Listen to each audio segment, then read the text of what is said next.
Okay, so now after 7 weeks of fermenting in this crock here, see it's all gone now. It's a 6-gallon crock. When we made the the sauerkraut, massaged that with salt, shredded the cabbage. We had started with 25 pounds of cabbage, and we used about a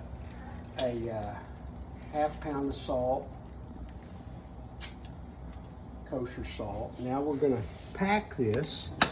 You have to heat the sauerkraut up to between 180 and 210 degrees, simmer it for a while to get it up to that temperature.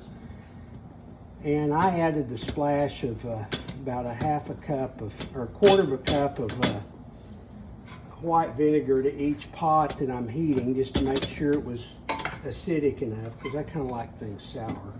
We stuff this in here. It's just we're hot packing it versus cold packing, which you do with some things, but like tomatoes. And we don't need to pressure this because it's a high acid food. And we get that all the way down. You got to pack it to make sure all the air is out of there. Once you achieve that, or you think you've achieved it, kind of look here, you see that looks full, doesn't it? But if you mash that down, you can tell that it's not even close to full.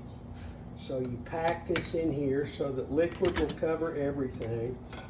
You go ahead and top that off a little bit. Don't worry about making a mess. That's why I got this plate under it.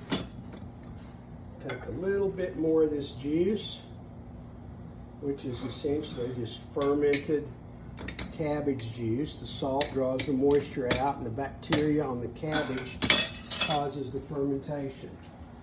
And now, just like you do in every canning process, you take a warm lid.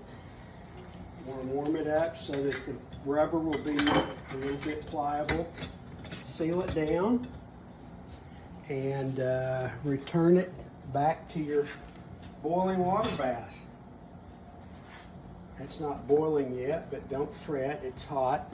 Here's 5 pints that I just did. And Debbie found this granite pot that we'd had in the attic for quite some time when we used to can down in Texas. So anyway, I'll come back in a minute when all the sauerkraut's finished and we'll be ready to eat. Thank you.